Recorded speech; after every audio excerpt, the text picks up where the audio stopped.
Please join me in welcoming from the state of New Jersey, Governor Christie.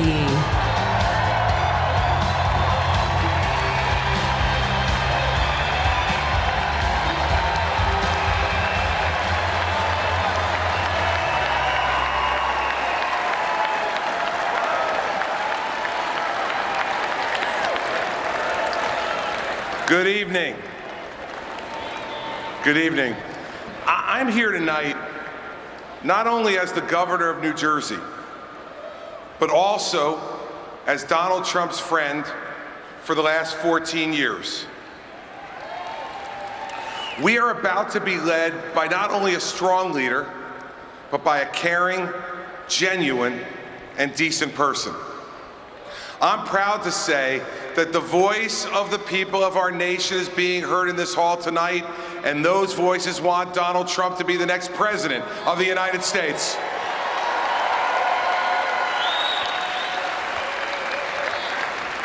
But everybody, this election is not just about Donald Trump. No, it's also about his Democratic opponent, Hillary Rodham Clinton. Now, in the past few weeks, we've seen the Justice Department refuse to prosecute her. Over the last 8 years, we've seen this administration refuse to hold her accountable for her dismal record as Secretary of State. So let's do something fun tonight. Tonight, as a former federal prosecutor, I welcome the opportunity to hold Hillary Rodham Clinton accountable for her performance and her character.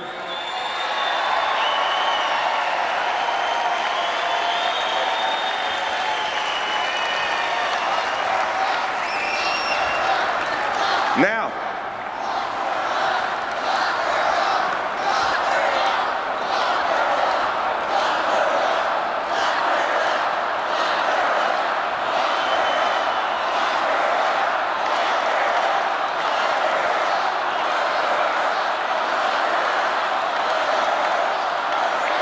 all right, we're getting there. Give me a few more minutes, we'll get there. Here's what we're going to do. We're going to present the facts to you. You, tonight, sitting as a jury of her peers, both in this hall and in your living rooms around our nation. You see, since the Justice Department refuses to allow you to render a verdict, I'm going to present the case now on the facts against Hillary Rodham Clinton.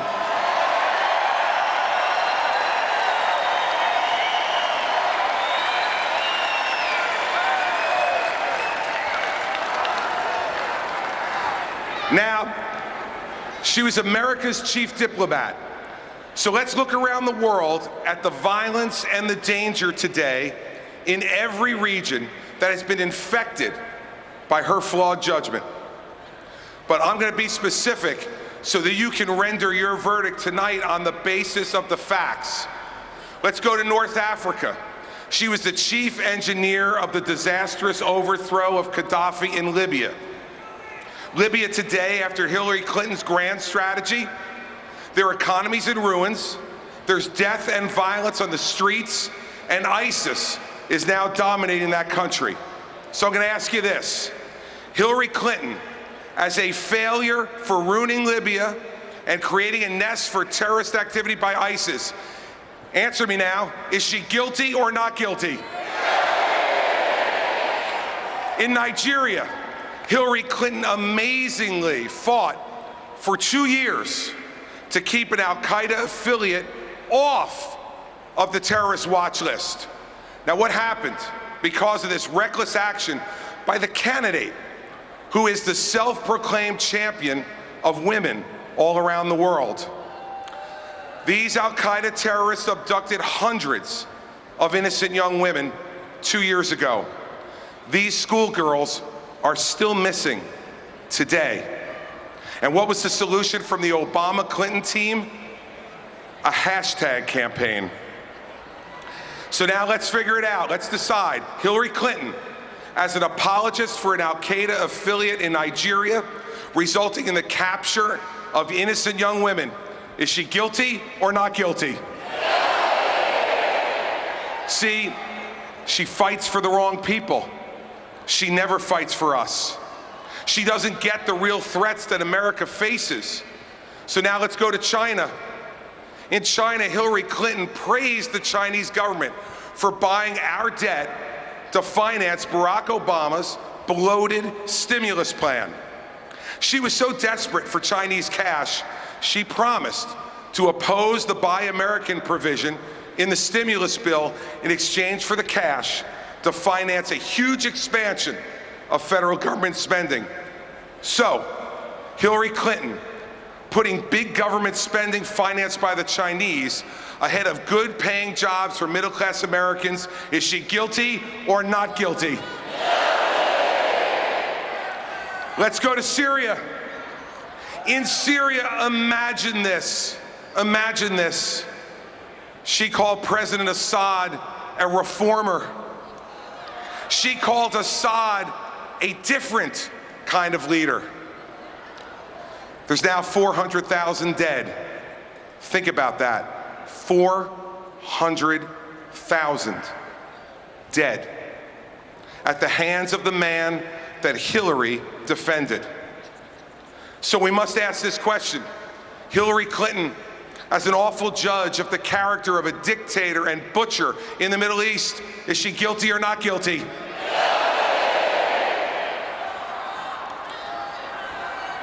Next in Iran, she launched the negotiations that brought about the worst nuclear deal in history.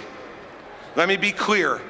America and the world are measurably less safe and less respected because of the Iran deal that Hillary helped cut, period.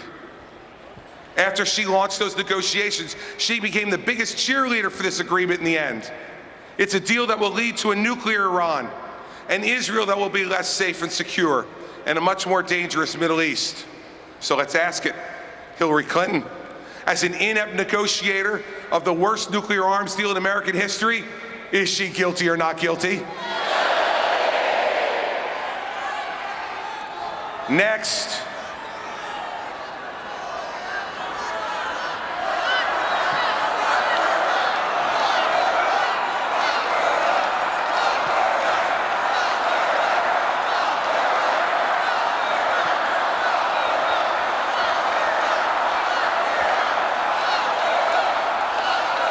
Next. Oh, believe me, we're not done yet. The indictment is hardly complete. Next, let's go to Russia. She went to the Kremlin on her very first visit and gave them that stupid, symbolic reset button. You know what I think that button should have read? It should have read delete. You know, she's very good at that, by the way.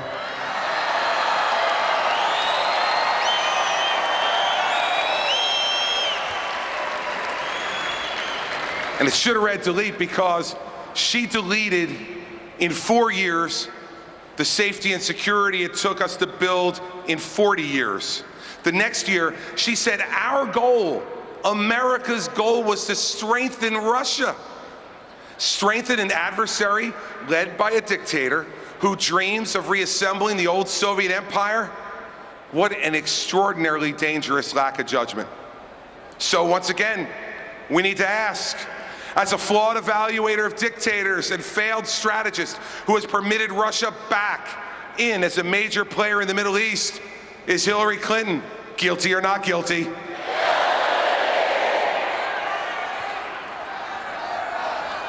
Now we go to Cuba.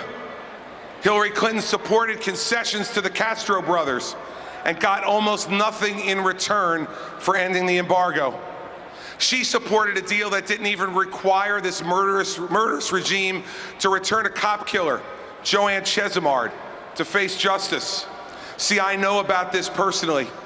Joanne Chesimard murdered a New Jersey state trooper in cold blood, fled to Cuba, and lives there under Cuban protection to this very day.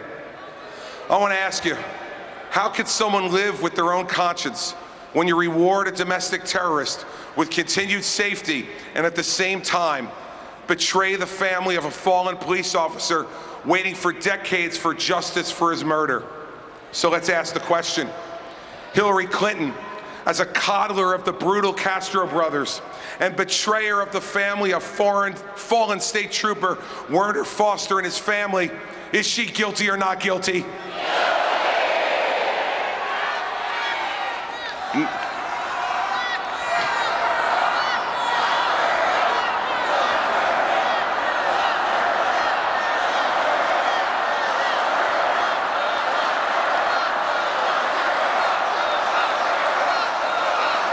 Now, finally here at home, in one of her first decisions as Secretary of State, she set up a private email server in her basement in violation of our national security.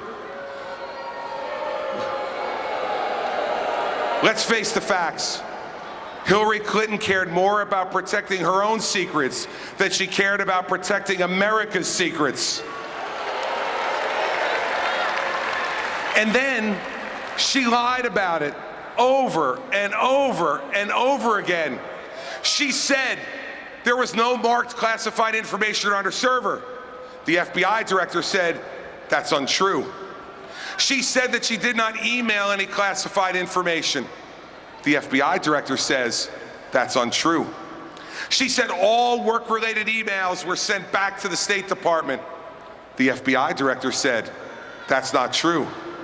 So, as to Hillary Clinton, the charge of putting herself ahead of America, guilty or not guilty?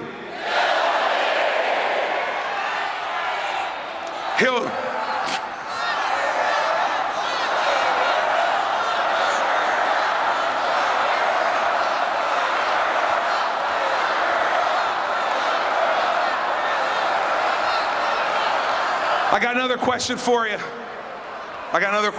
you. As to Hillary Clinton lying to the American people about her selfish, awful judgment in making our secrets vulnerable, what's your verdict? Guilty or not guilty? Now, time after time, the facts, and just the facts, lead you to the same verdict, both around the world and here at home. In Libya and Nigeria, guilty. In China and Syria. In Iran and Russia and Cuba. And here at home for risking America's secrets to keep her own and lying to cover it all up.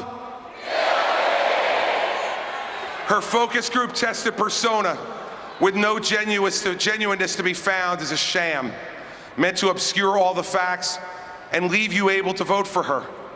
We cannot promote someone to commander-in-chief who has made the world a more violent and dangerous place with every bad judgment she's made. We cannot make the chief law enforcement officer of the United States someone who has risked America's secrets and lied to the American people about it day after day after day. Here it is, everybody. We didn't disqualify Hillary Clinton to be President of the United States. The facts of her life and career disqualify her.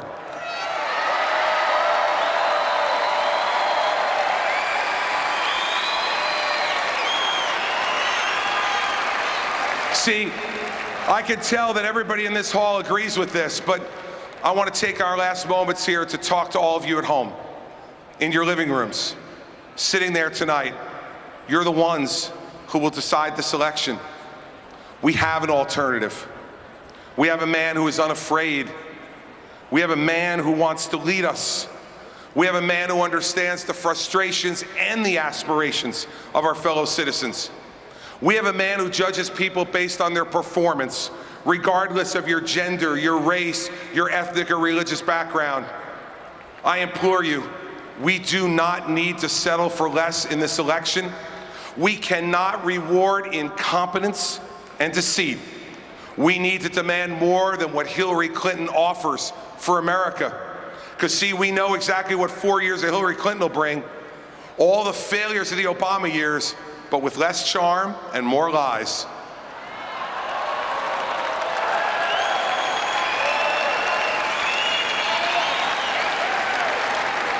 Tonight, those of us in this hall and the people at home, it is our obligation to stop Hillary Clinton now and never let her get within 10 miles of the White House again.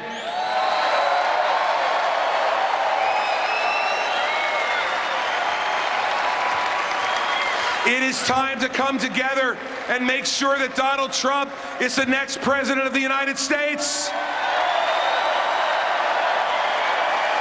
I am proud to be part of this team.